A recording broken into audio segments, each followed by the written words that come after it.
Oopsie. Didn't put the microphone on. Oopsie.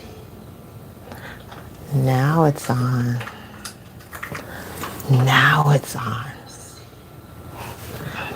Now it's on. Now it's on. Now.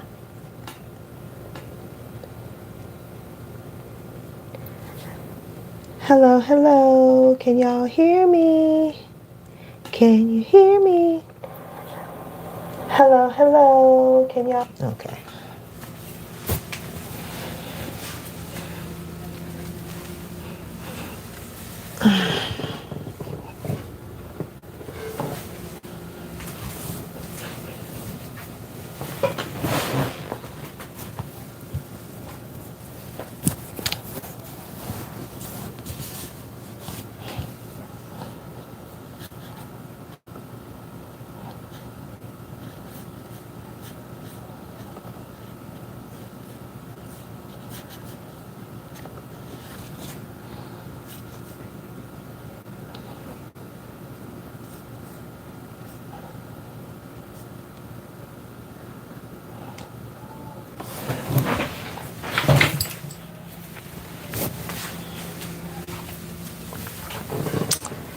Hi, y'all. What's up, everybody? Welcome back to Raising Grandma, day 2826. If you were here for my first episode, I talk about how I fell. How I fell in the shower. And I saved Grandma from falling. So this is not going to be a chronological journal. I'm going to be jumping back and forth. So today is dedicated to day 2826. The day was August 31st, 2025. August 31st, 2025. And it is the last day that Grandma pretty much walked like regular. Hello, how are you? And of course, I didn't know that day that would be the last time that she would walk, but it was. And so, how did it happen? Well, we woke up that day. It was a Sunday. I escorted Grandma to the restroom, as I do all the time. And forgive me for being a little bit graphic, but there was a little blood. But it wasn't too alarming yet. So we went to church. She walked down the hall like normal. But then when we got back from church and I escorted her to the restroom again, it was like, I don't know if you guys ever saw the show Dexter, if you watch it. It was like Dexter level blood. So I was like, something is wrong. So I called the ambulance and gathered her up. They took her off to the hospital, to the local hospital. And the nurse, they did all the takings of all the, exams and all the x-rays and everything that they had to do. And so the nurse came and she pulled me out of the room. Of course, my heart is beating like crazy. And she's like, she has a large mass. There's consistent, constant bleeding. There's a mass and it's not a blood clot. And I'm like, okay. So of course I'm thinking cancer. And she's like, we can't treat her here. We need to send her to a bigger hospital. So they found a bigger hospital and in the state, and they rushed her there. Of course, the whole time I'm just like freaking out. I'm like, man, my grandmother's dying. She has cancer. I've thought of all the worst possible things that I can possibly think of. And I was by myself. And so just completely freaking out. So my cousin took me up there to the hospital and dropped me off. And it was about an hour from where we lived. And so, they did all the testing. And finally, and like literally the lady is bleeding profusely, y'all. So finally, one of the urologists said that it appears to be a bunch of clots, but we don't know yet, blood clots. We don't know if anything is cancerous. We don't know what's going on. She's going to have a procedure. And that procedure was called cystoscopy. Cystoscopy. Yeah. So I'm like, okay. Now, my grandmother then was 98 years old. She's 99 now. Anytime you put, an elder person under, it's a risk. But it was a bigger risk to just let her sit there and bleed. She can't bleed to death. So, he was telling me that we're going to have to do this procedure. We're going to have to get down there and see what's going on. So I'm like, okay. And by down there, it means like in her bladder or whatever. I'm like, okay. And so we wait. Day 1 passes by. Day 2 passes by. They have her hooked up to like this irrigation system to like keep the blood flowing. Again, I'm sorry, this is graphic, but this is what happened. But we're sitting there. Finally, on day 3, the urologist came in to see me. He's a really great guy. He's just talking to me. He shows me like her, x-rays, and I'm just like, oh, holy crap. Like, I'm just looking at all these collections of blood clots. These, well, of course, on the machine, it just looks like a bunch of mass. So he said, yeah, I'm going to have to go in there and do this procedure to see what's going on with your grandma. Obviously, there are the general risks that goes along with it. One, she's 98 years old. We have to put her under anesthesia. It won't be as much anesthesia as it will be for certain procedures, but it's still anesthesia.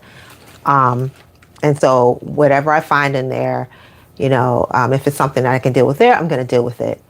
And we'll just take it from there. So I'm like, okay, great. So they set my grandmother up for the procedure, the cystoscopy, and she has it. And it was scary. So they take her down, and again, I don't know if I'm going to see her again, because putting a 98-year-old under is risky always, or anyone actually.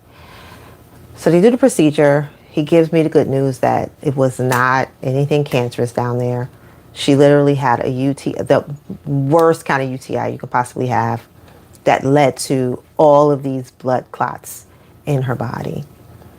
So he said that we took care of it. I sutured everything up. They're taken care of right now. And she's on a catheter, I would like for her to take this medicine and do this and do that, see her regular doctor. I'm going to let her go home tomorrow because I got to go. Yeah, no, that's not what she has. Sorry. So he's like, yeah, so I'm going to, I think it's better to send a person of her age home, because when you have elders in the hospital, my grandmother automatically gets hospital psychosis. And if you are a caretaker out there and you've never experienced your loved one in a setting outside of the home where they all of a sudden just experience delirium, and it's hospital psychosis 9 times out of 10. And it is not pretty. It looks like dementia. It looks like a lot of different things, but it is hospital psychosis. And my grandmother gets it. If she's in the hospital for more than 5 hours, 6 hours, hospital psychosis is coming. And it is, I'll talk about that one day. The first time that it ever happened to me, it was mind-numbing and it was heartbreaking. So the doctor says we need to send her home because it's better for her to be home and let her go home and get well. So they send her home with a catheter and all this stuff. And it just was crazy. Like, my mom is here by now with me. We get her home. We get her out of the car, and we have her walker, and we do what we normally do. Get a walker, and she walks to the door. Y'all, this lady took about 6 steps, and if I were not behind her, she would have been flat on the ground. She collapsed right on my knees. So I literally had to turn my body into like a chair. And in doing that, I just kind of had to walk backwards and kind of drag her backwards till I got to, we have like a little picnic bench on our car porch. And I sat her on my lap. Then my mom had to go and get the wheelchair, and then we transferred her. That literally was the last day that she really walked. She does a little stepping now, but it was the last day. And I did not know what I was going to be in for following that day. I thought that the UTI, which she's had those before, and discovering what it was, that was the panacea. He gave her the procedure, and everything is good. And literally, my life as a caretaker, a caregiver, it completely changed, because now you go from assisting my grandmother to doing all of her things, to now literally having to try to pick her up. And it was just such an adjustment. It was upsetting. Like, she would not move. She would not get up, y'all. She was refusing to. And so they get what's called fear of falling. And I guess it had set in. She had sat in the hospital for 3 days without getting up. They didn't get her up at all. And so in those 3 days, she forgot how to walk, and she was scared to walk. And so that literally changed everything. And it's been such a challenge since then. You know, I did a lot of crying. I have done a lot of crying. One Saturday, my mom and I, it took us about 6 or 7 hours to get her, to convince her to get up, to go from the chair to the bathroom.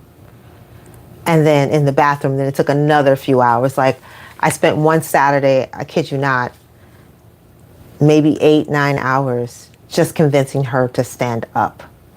And so you never know what the domino effect is going to be. As a caregiver, no 2 days are alike. It's super challenging. And I've decided that I'm going to do this journal so that you guys can know that you're not alone out there as a caregiver. And we're going to get through this together. So this was, for me, day number 2,826. It changed my caregiving life.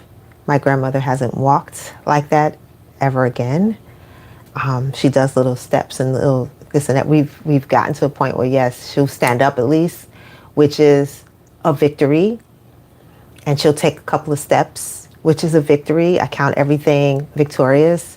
But walking down a hallway and doing the things that she did just a year ago at 98 years old, it hasn't happened anymore. And so that has impacted her body. So we have, different exercises that we do with her. We bought different machines, lots of different things to keep her going, to encourage her. Because if it wasn't for that, then she wouldn't have any motion at all. And so if you're a caretaker, know that you're not alone. Know that they make us feel like we're alone. There's not a lot of support for caregivers in this country, but there's a network of us out here. And so I say that we all gather, even if it's just here on YouTube, and share our experiences and be encouraged and know that you are doing the Lord's work. It is a labor of love to be a caregiver. You do sacrifice, you give up things, but I wouldn't give back the time that I've been able to spend with my grandmother, who is now 99 years old, for anything. And so prayerfully, you're getting the same kind of enjoyment, some kind of way, joy, even though it's painful and even though it's tough a lot of days, that you are finding some joy in the caregiving. So I'll be back with another day. We'll continue to talk about this day, day 2,826, that changed the way that she walked or didn't walk. Yeah, it's changed a lot. But she's still here with us, and she still tries, and she's a fighter. And so for that, I'm grateful. So just know, y'all, we got each other. You're not alone. All right, I'll see you for another day soon. Bye.